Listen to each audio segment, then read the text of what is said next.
This is the Risk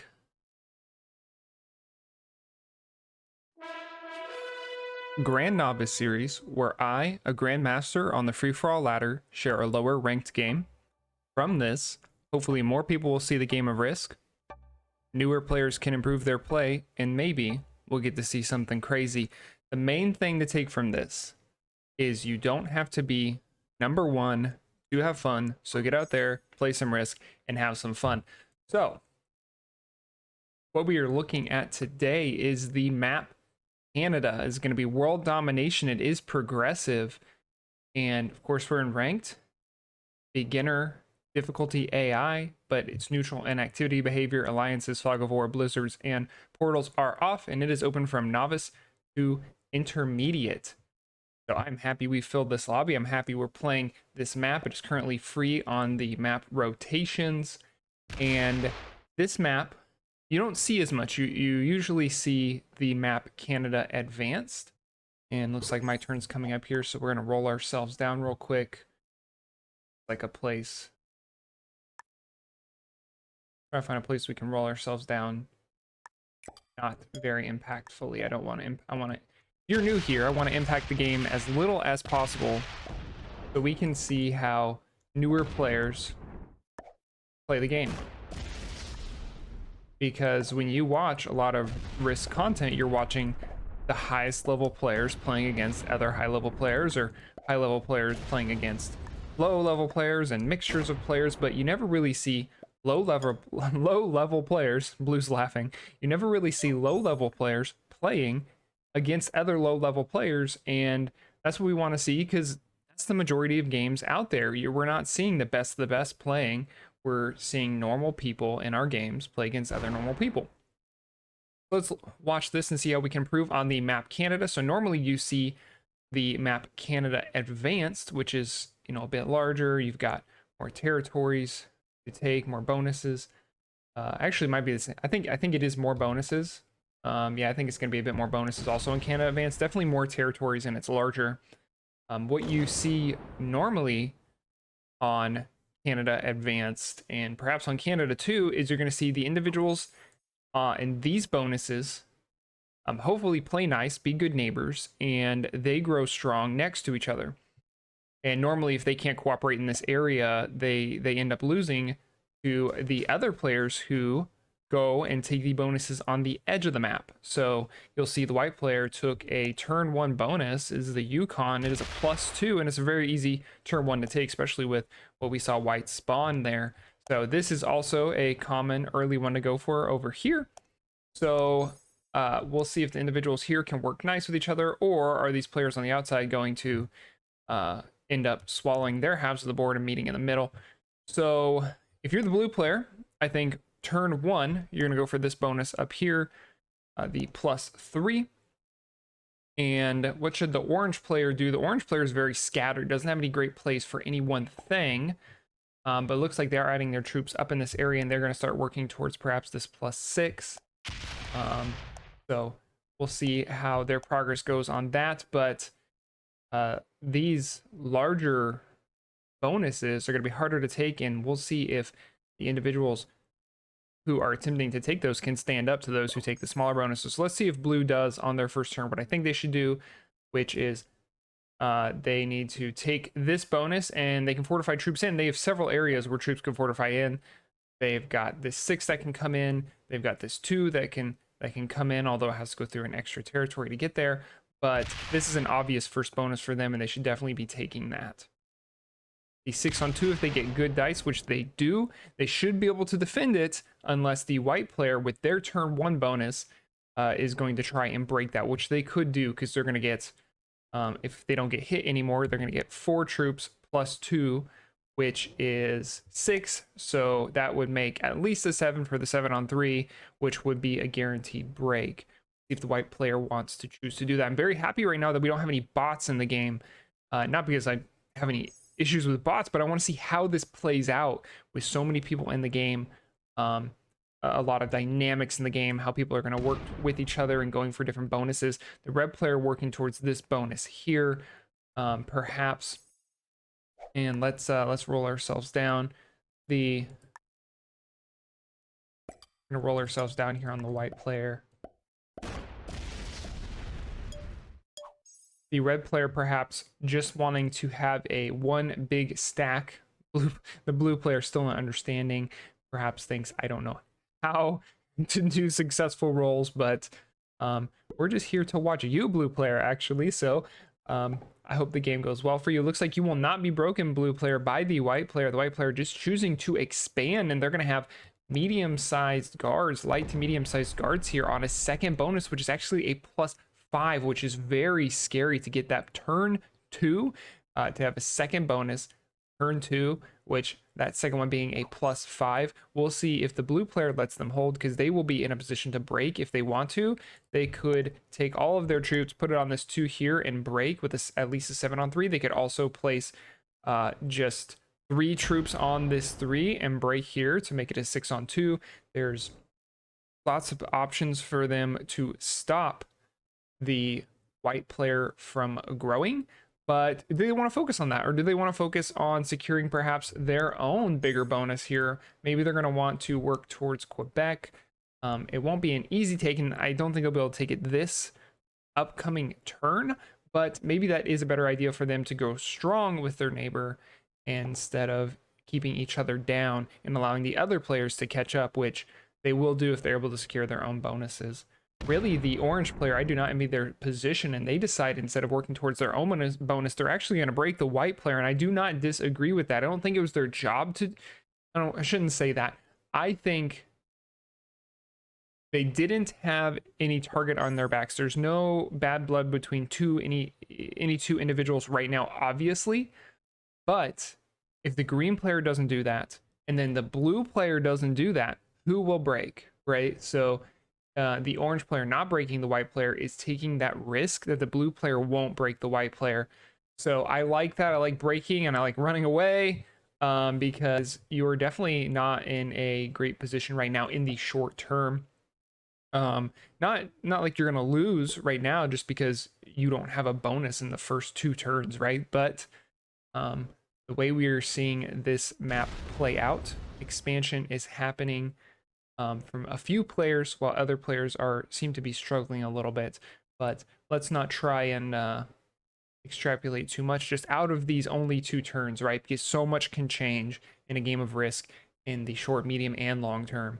So let's see what happens. We can predict what happens if nothing changes over the long term from this current position, but so much can change the way the game goes. So I don't know if I like leaving this 3 here, because now the white player, if they want to, will have an easier break on this bonus if they want to, but they haven't shown that they're going to do that so far. Perhaps they're just going to retake.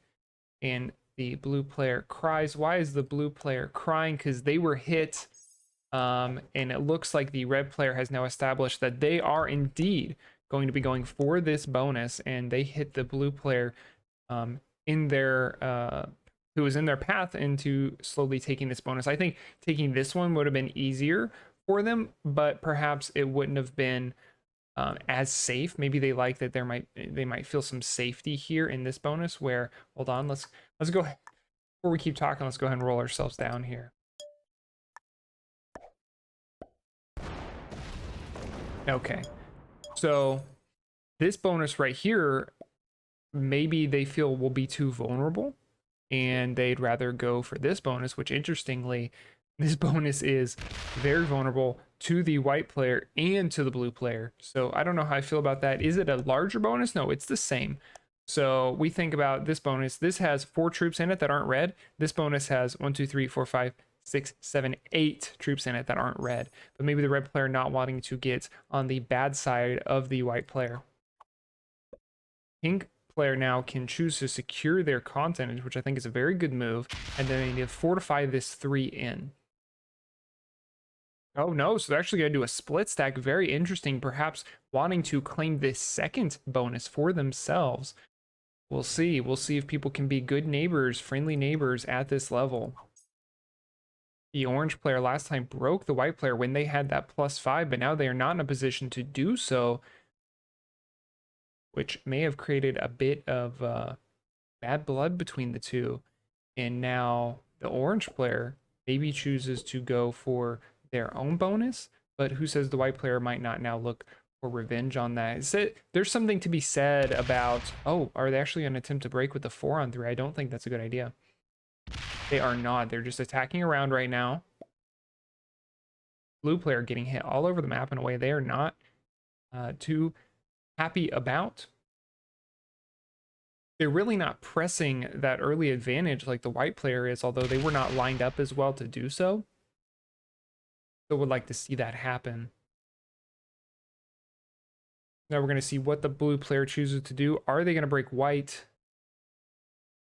And I think this game is going to be very interesting when we go into, because remember, we have progressive cards. So once we get into that fourth, well, we'll say the third round of trades, the game is just going to blow up if these players have the ability to tack very quickly around the board, which is not guaranteed that they have that ability, but we can predict that this game will get very crazy very quickly. So I don't like rolling this 3-on-1 because now you're going to be a bit vulnerable right here. You're going to have to split something onto this 1. This 8 maybe should have attacked this 3, and you could have then fortified this 3 to this 1, making it a 1, 2, 3, 4-point guard. Because right now you have this. There's a little bit of redundancy here with this 8 and this 7 stacked up next to each other. So yes, I think that was the right move, done a little late, and now they've rolled themselves out in a few ways that aren't very, I don't want to say optimal. Yeah, I'll say optimal. So the way they did that wasn't perhaps very optimal. Moving this 3 here, a very good idea. So if they don't, so now they're very vulnerable. So the white player could choose to break the blue player. I would not say that is the wrong move. Actually, I think that'd be the right move. So it would be so easy to just continue to pile on to the blue player, especially when they are one of the white player's larger threats. Although the pink player perhaps going to be holding their spawn, no, their bonus, their first bonus, and is going to be working towards going for their second.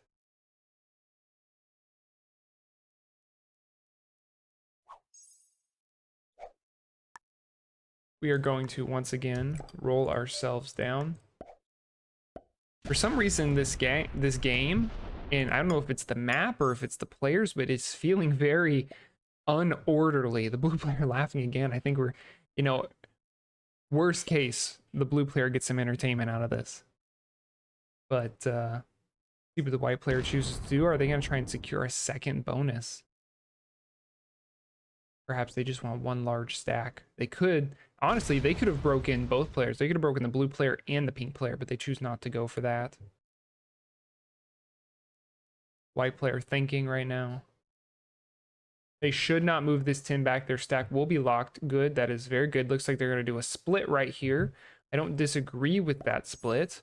I think no one is in a really good position to hit the white player without making themselves vulnerable. So you might think, well, the pink player is in a decent position to hit the white player, but then they make themselves vulnerable. And if you don't have any backup from the other players, it's going to not go well. And I may have already said this, maybe I thought it, but I don't know if it's the map. I don't know if it's the players, but this map feels very small. It feels very unorderly. We're not seeing a lot of friendship here. And I think that's very interesting, just how this map feels. A bit odd, even. Perhaps it's because we've got so many large bonuses with no obvious claims and, even no way to defend. So, very interesting the way this map feels. Perhaps it feels that way also for the players when they start thinking about expanding, because these 2 bonuses, the ones that were taken first, are some of the easiest and most obvious to take. But beyond that, it's like, where do you go? These bonuses are very vulnerable themselves.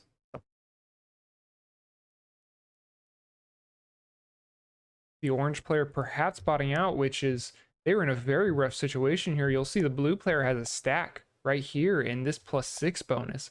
So the green player could not easily go for that. We'll see that maybe they had a play for this other +6 all in honestly, they could have taken it this turn if they really wanted to and played nice with white, but instead the orange player is here and they are breaking the white player, keeping everyone more on parity, although they do trade early to make this happen. So they will be behind in cards, but consequently they also won't be worth taking out. So the lead that the white player was accruing, now the momentum is looking more towards the pink player, although everyone is so fragile, this game is so volatile right now, who knows where it will go. 10 on 6 is not 100% roll, so if the blue player wants to do that to the pink player, and you know they do have a successful roll, and I don't blame them for attempting to take that, because the pink player did attempt to roll them down right here for some reason. I'm not quite sure why, and looks like they actually will be taking a second bonus, which I think is very risky to do right now, just because, oh, the blue players, looks like they're actually removing me. Go ahead and do it. No, wait, no, I have one up here. Look at that. Look at that. Okay, you could remove me if you wanted me to. If you wanted to.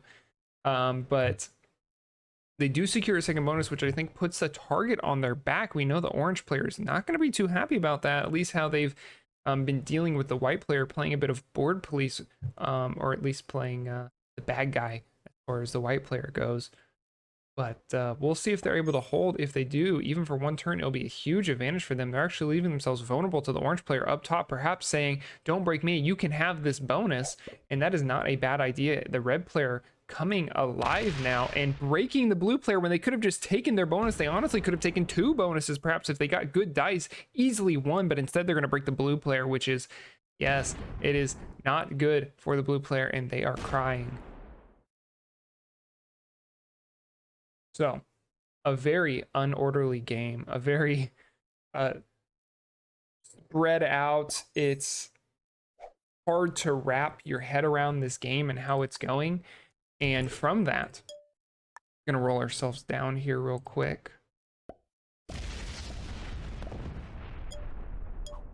And from that, the only thing that's going to progress this game, we're not going to see teamwork. We're not going to see friendly neighbors. We're not going to see people holding bonuses, because they're going to be trying to expand and they're leaving themselves vulnerable. What's going to progress this game is going to be the card trades, from progressive card trades. And so we have seen a couple individuals trade in early, but looks like the white player and the pink player and the blue player have chosen to hold on to their cards. Perhaps they didn't have a trade, or perhaps they did have a trade and chose not to use it. The meta, the current strategy, and probably what is considered the most effective strategy in progressive, is for everyone to hold on to their cards until they get to 5 and they're forced to trade in. There are some situations where individuals are card skipping, or the person who is earlier in the trade in is going to go ahead and trade in early anyway if they think it's going to get them an advantage. But perhaps what we are seeing is indication that the pink and white and blue player understood that they didn't need to trade in until 5, and that is the meta, although it looks like they're going in to the white player. The white player cannot catch a break. And I believe the pink player actually did trade in early, maybe just to keep that momentum going. And they're hitting the stacks of the white player, large stacks. They didn't just hit one stack and then break the bonuses. They're hitting several stacks. And they did indicate earlier they wanted this bonus. So the fact that the white player pushed in on that bonus when the white player indicated they wanted it, and not only did the white player push in on this bonus, but they did not break the pink player. So now we are seeing the pink player, I think their position's still vulnerable, right? So they're trying to have these light to medium guards, really just light guards, over all of their borders. And actually this 3 doesn't need to be here then, right? Because it's not a border. But this makes their position very vulnerable, and who will step in to do anything about that? I don't know. And they do realize that 3 was not necessary in their border guards, so they do move that. They fortify that out. But it is just a very interesting game right now.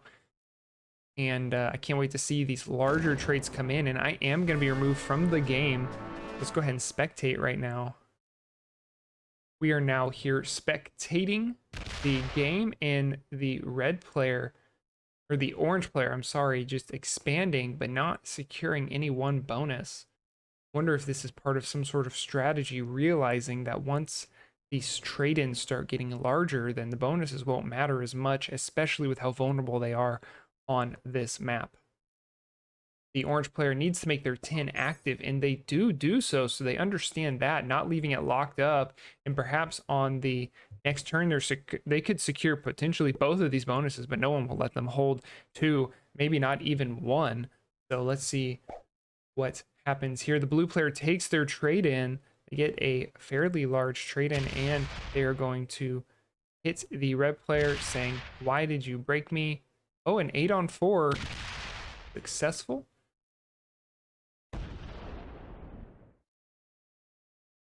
Successful as it is expected to be, and looks like they do just retake and stop. So what will the red player do?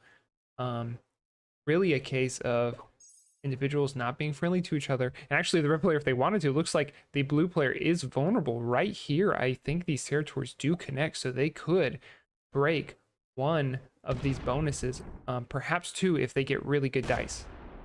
So let's see, 3, 2, 1. They would need, oh, so they can actually come here. So 3-on-1, if it is successful, and it is, the blue player loses their bonus, and now they are very, very weak. See the pink player very secretly, very subtly growing larger, has struck the white player, who I suspect will now strike back. If they wanted to, with their trade coming in, they could. Let's see how big that trade would be. Who's the last person to trade? Oh, well, it looks like they're actually putting their troops down. We're about to find out, because it's going to be a forced trade-in of 12 troops. So if they really wanted to, they could break all of the bonuses of the pink player. So pink player perhaps needed to think twice before they did what they did.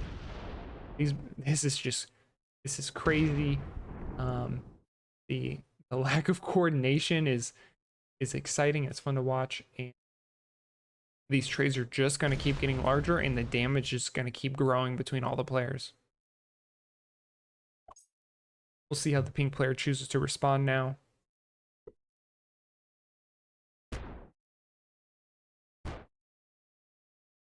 Looks like the pink player does choose to just resecure one of their bonuses, but not breaking the white player. Perhaps a mistake. You have started a war, and you're going to let your opponent, your enemy, not only hold that bonus in the top left, that +2, but you're going to let them hold the +5. That is very dangerous, considering you struck first.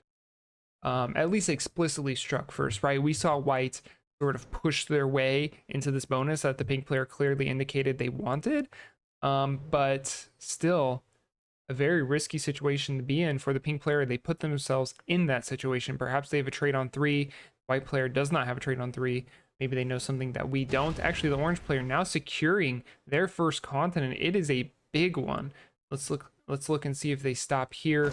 I would not disagree with stopping, getting your troops together, and preparing for potential trades on 3 if anybody has any. You do not want to be eliminated and take 5th in this game. Blue player, perhaps if they wanted to, could resecure this larger bonus right here, this +6, maybe allow red to hold this +3. They could also attempt to roll down the 5. I don't think that is a good idea, but they could try. Are they going to do so? Roll the 6-on-5. They do, and it is successful. Amazing dice on behalf of the blue player. Where do they choose to fortify to? They could choose, they're really just so vulnerable, right? Because of this one territory that it connects to 2 different ones down here. But once again, the same pathway, red could choose to break the blue player. They would have to get, oh, with the trade-in, they do not need great dice. I was going to say they'll have to get great dice if they want to get up here into the second bonus, but what are they going to choose to do now? If they wanted to, they potentially could have eliminated the blue player. It's not likely, but it would have been possible. But instead, they're going to secure their bonus. Are they going to continue to attack? They are, and the battle continues between the red player and the blue player. So right now, we have seen the red player and blue player not being very friendly. We've seen the pink player and the white player not being very friendly. But does the white player now want to poke the orange player after the orange player backed off and the pink player backed off? What does the white player want to choose now that they have these 10 troops from their turn? I suspect they're going to break someone.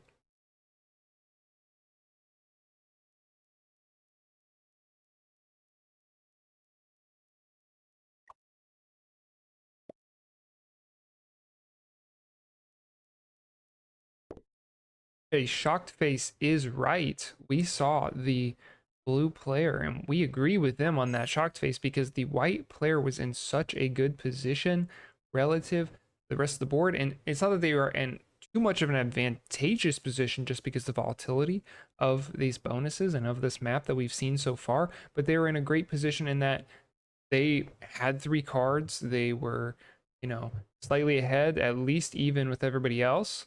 And they did not need to bot out there. I hope that everything is all right on their end, and perhaps we will see them come back because they were in a good position now. So thinking about what can happen in the game going forward, we've done a lot of play-by-play, but let's do a bit of analysis here when we think about what each player can choose to do as we start going into the second round of trades and then eventually the third round of trades, and they start growing larger.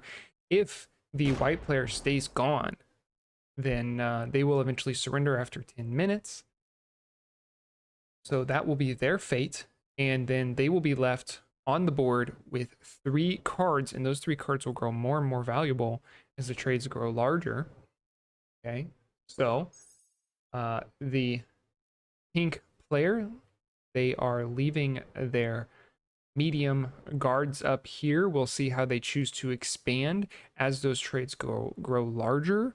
They're going to have to start consolidating because they are going to be very vulnerable to someone who has the potential to get good rolls multiple times on their smaller stacks. If you have one big stack, then who wants to like roll that, right? Nobody wanted to roll this 12.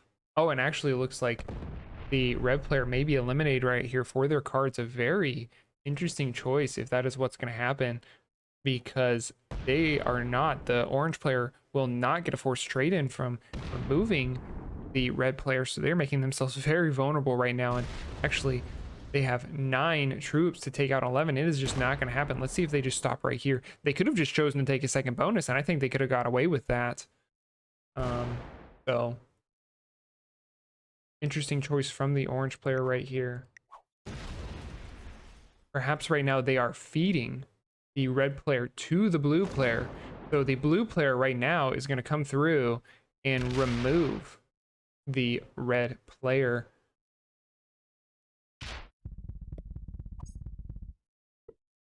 We should be seeing the removal of the red player here.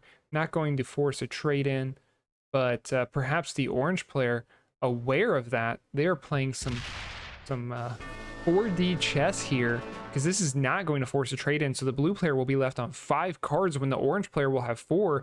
Maybe they're going to take their trade in. They're going to remove the blue player for their cards, and then they're going to get a forced trade in, which will allow them to go into the pink player if the pink player does not have a trade on 4. So they will be sitting on 5. Maybe this is just a big brain move from the orange player. Looks like the white player is still not here. Pink player also could try and see, they don't have one large stack, so it's going to be hard for them to sweep the board, but if they have a trade on 4, they could attempt. How large were the trades here? It was the orange player who traded last. No, they just had a large bonus. 15, so those are going to be pretty large. We'll say if the pink player is still drafting and they are running out of time, so perhaps they're not going to be able to.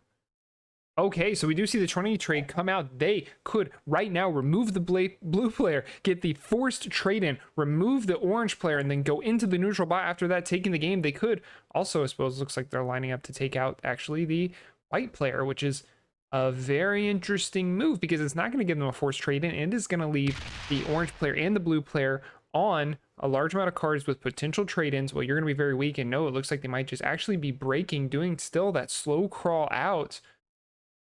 I do not agree with this, but I don't get to make decisions for them, right? They the pink player gets to make their own decisions. This is the one they have chosen to make. They actually looks like did not have a chance to, because of how they're so spread out. You might think, oh, well, the pink player has 46 troops, the white player has 29.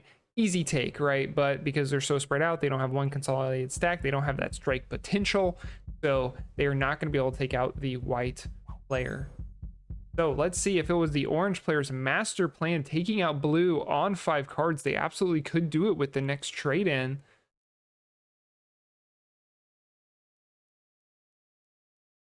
You can see exactly how they do it here, or maybe they're going to choose to remove the white player if they have a trade in. Maybe they don't have a trade in, which is very unfortunate. Let's see, because we know the blue player is going to have a trade in on 5. So the game is looking good for them. We'll see if perhaps the blue player will go easy on the orange player, because the orange player fed red to the blue player, while the blue player and the red player were still at war.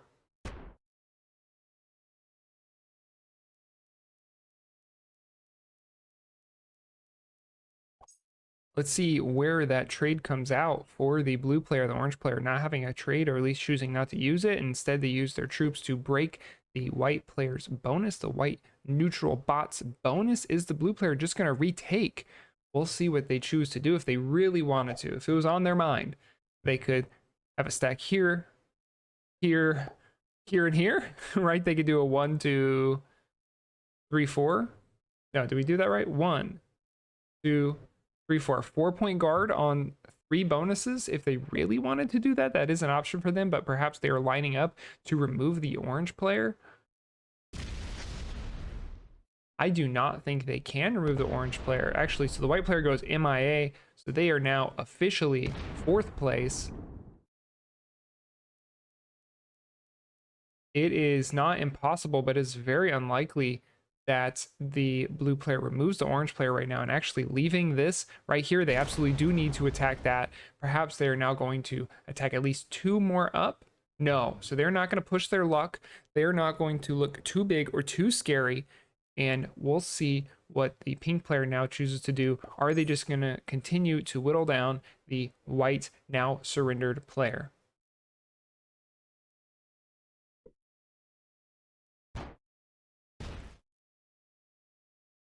We may be seeing a feed right now. The orange player having a trade on 5 guaranteed.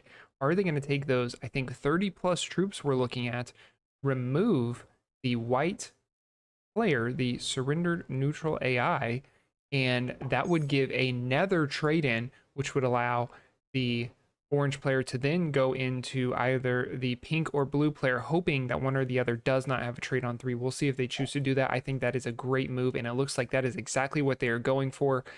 They have been one of the most decisive players in this game, being all over the board,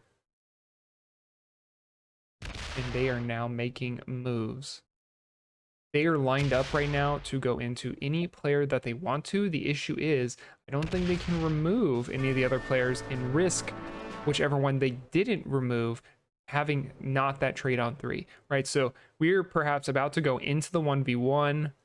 We'll see if the orange player has the lines and has the troops. So now they should be able to take out. Oh no, they may have forgotten about this 6 up here. How are they going to get there? That is perhaps a big oops. I am not aware on if Stony Rapids connects with Baker Lake, so we may be seeing a situation right now where the pink player is fed to the blue player. Maybe the orange player realizing their mistake. No, they continue pressing on, knowing this is their time. They really need to have that advantage, but perhaps they're just feeding the game to someone else. So if there's a trade on 3 coming through for the blue player, they can perhaps remove the pink player. If there is not, then the pink player may be able to get back in this game with the trade on 3 and stabilize. But we see this big 30 stack right here. It is largely open to the board. Who the blue player chooses to do. They'd have to get good dice, but they could remove the pink player, although that would put them into the 1v1 with a trade, a forced trade for moving the pink player. And actually no, so no, they have a trade on 3. So what are they going to choose to do with it? They could choose to remove the pink player, but that is going to put them into the 1v1, perhaps with a slight disadvantage against the orange player. Plenty of time to make decisions now, although the clock is ticking. Blue player, what are you going to choose to do? And this is just the nature of progressive. The pink player did that slow expand, but they were never really this huge single point threat.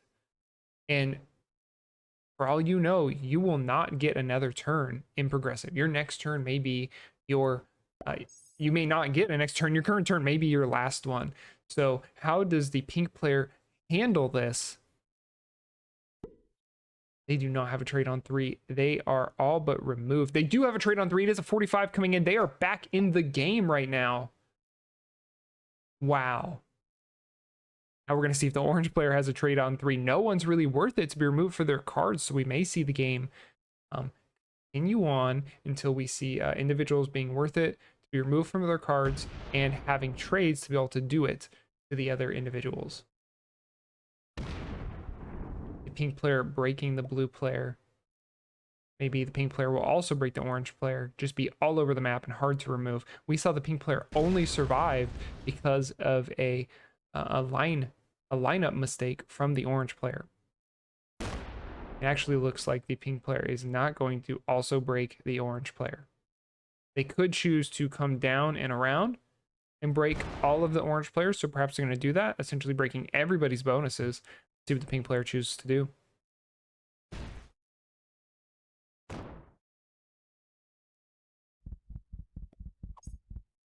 If the orange player has a trade on 3 right now, with how many troops they just got, did they just get 21 troops? They did.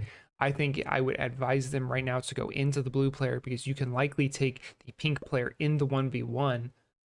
But we'll see what they choose to do here.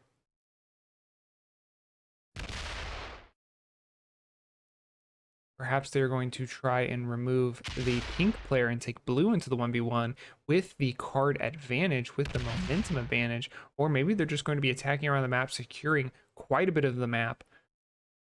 Looks like that is what they will do. Now it is on the blue player to choose. Do they take a card and pass? Do they go into the orange player? Or do they go into the pink player for breaking their bonus? The orange player looks like they are going to have a trade before anybody else. So I think if I'm the blue player, I go into the orange player if you're playing for first. If you're playing for second, you go into the pink player, feed the game to orange, and you take second. Blue player does just choose to take a card and pass. And they do line themselves up. The blue player lines themselves up on the pink player, saying, you better get out of my bonus. And it wouldn't surprise me, honestly, if we saw the pink player come through and break the other bonus. But we'll see what happens here. It looks like this will be the orange player's game to try and take a second time. See if they're able to do it successfully this time. The pink player could still try and keep everybody in the game by breaking all of orange's bonuses. That is a possibility.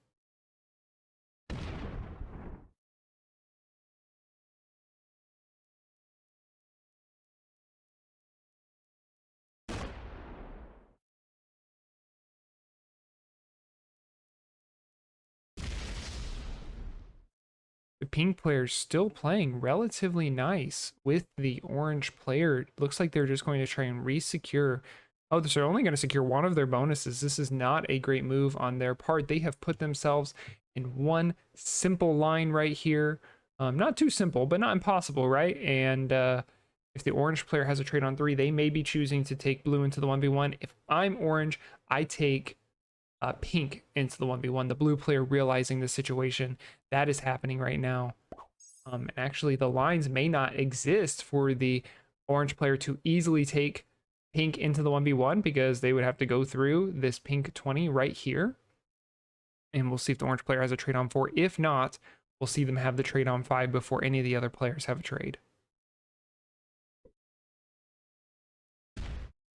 We do not want to see the orange player use up all of their advantage right now on the pink player, make themselves vulnerable to the blue player. So they need to keep a relatively same size stack. They do not need to over attack. Honestly, they could have just not attacked the pink player. The pink player was playing nice, and you have such a large advantage that you just need to line up on the blue player because you can probably take the pink player in the 1v1, although nothing is impossible.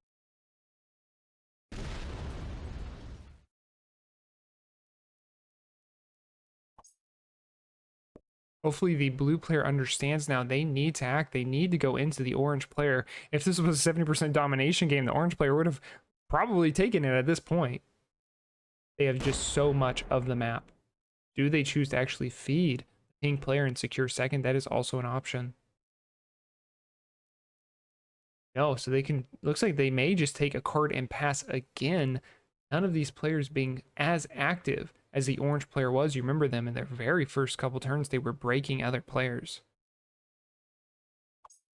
Blue player still fairly smart to leave their stack open to the world. The orange player largely open to the world right now with their 83. Both players going to be on 3 cards. Right now, this seems to be a game of who does orange want to take into the 1v1?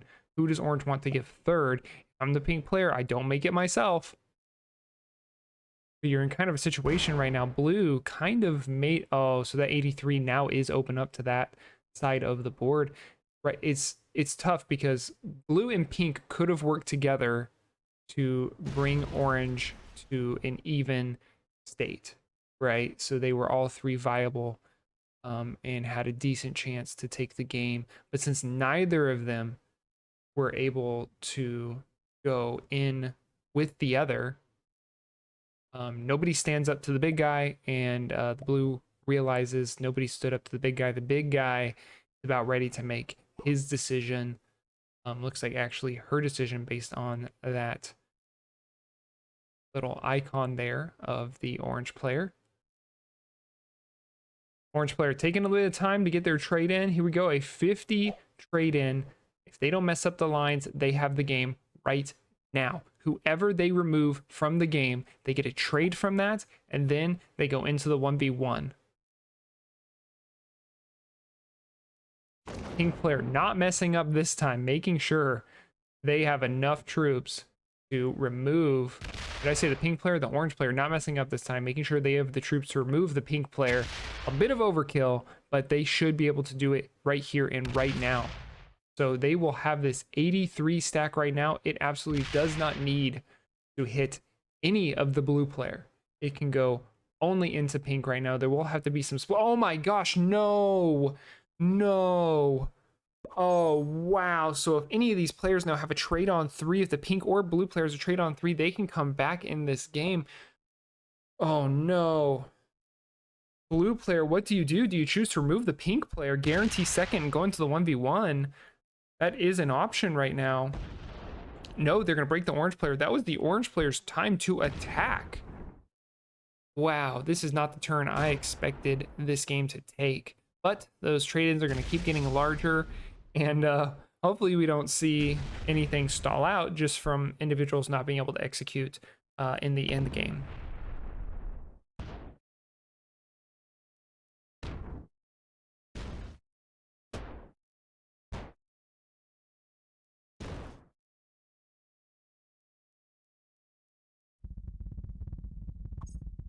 Does the pink player have a trade on 3? If they do, they're back in it. If they do not, they're once again at the mercy of the other players, especially the orange player now.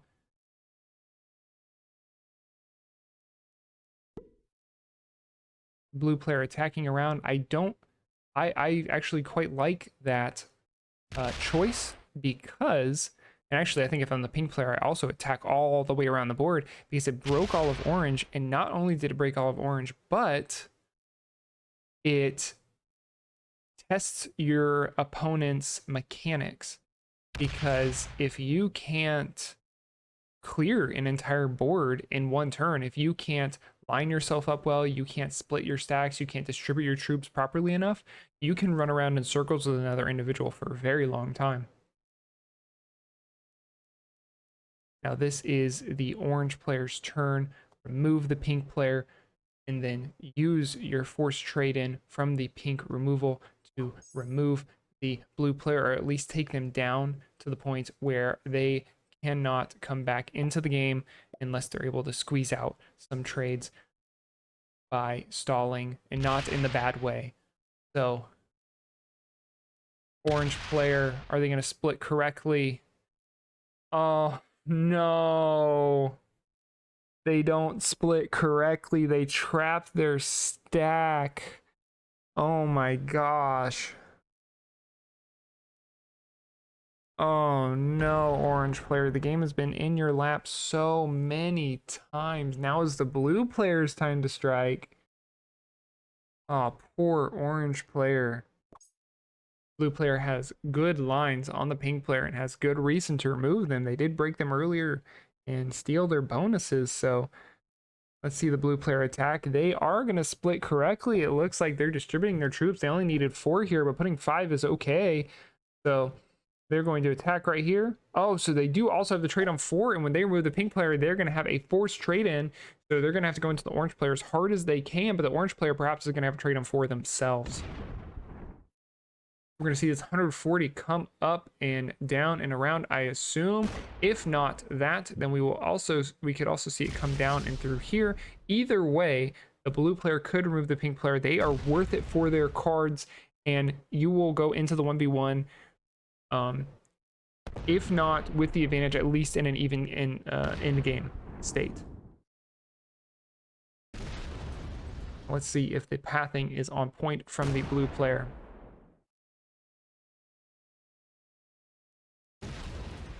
Because of that forced trade in, after removing the pink player, you're going to have so much extra time that you just need to relax and make sure you do it correctly. Now you actually are starting to run out of time, blue players. You probably need to attack a little faster, but you should have plenty of time with just how long these turn timers are. Although this map is, it's kind of a large map, it's a complicated map, and the blue player needs to attack very quickly. They're running out of time. Please attack faster, blue player. They are going to be 1 territory short. Oh my gosh, this game is crazy. Does the pink player have a trade on 4? Blue player realizing they did not attack fast enough. Either they couldn't or they were calculating the lines. Who knows what was happening now? But now, pink player not worth it for their cards.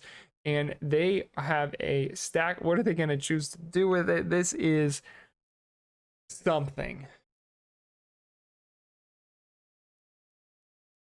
Pink player indecisive right now. Do they just take a single card and pass? Do they spread themselves out all over the map? No, they're going to keep themselves in one spot. That is very dangerous. We just saw the pink player survived because another player could not attack around the board fast enough. So, and it's funny because we saw that the blue player down here actually used some extra time to break the bonus of the orange player. Imagine if they had used that extra time to move the pink player instead. Oh boy, so the orange player will go into the 1v1 with the advantage. Back in their lap this game is. Let's see if they have the ability to attack around fast enough. If they have the lines, good game, pink player. Now let's see what the orange player chooses to do, and let's see how fast they are. Blue player has been saying good game for quite some time, but we've been seeing it switch back and forth this game on who's going to win, who's not. You're the orange player right now. You need to smack that 86 stack right now and then attack around the board as much as you can. And they get an even roll. It could be worse, but it could be way better. I think I would hope for a much better roll at this point, but that is okay. Take what you can get, attack around the board. You're going into the 1v1 with a huge troop advantage, with a card advantage, with a momentum advantage, with a bonus advantage. You are going into the in-game now, orange, into the 1v1. And I would like to see, we don't even need to see masterclass splits right now from the orange player. They just need to attack around as fast as they can and get ready for their next turn. They will have to take out the blue player or risk the blue player having a trade on 3. Keep attacking orange player. Attack everywhere you can, which is going to be 2 more territories, and then get that 61 active somewhere else on the board.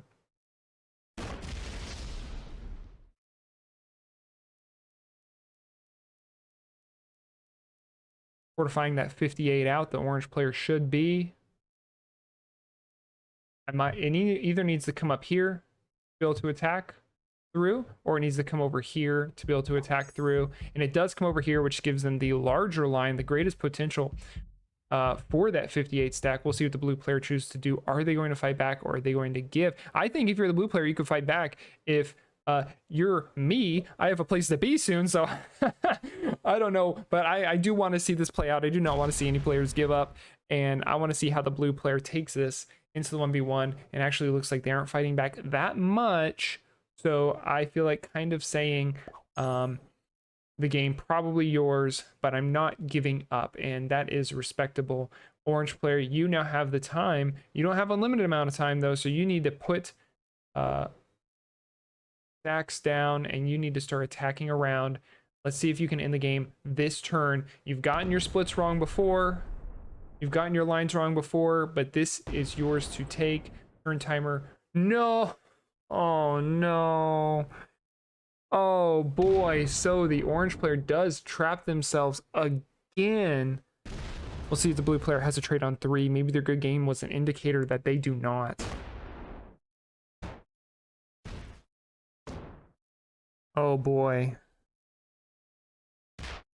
We're gonna go into this seeing if the blue player has a trade on 3. If they do not, then it is surely, not surely, we've seen a lot of stuff this game, but it is likely over.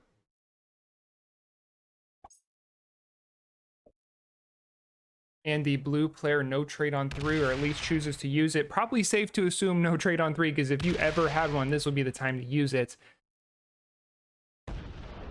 If done correctly, this should be the end of the game.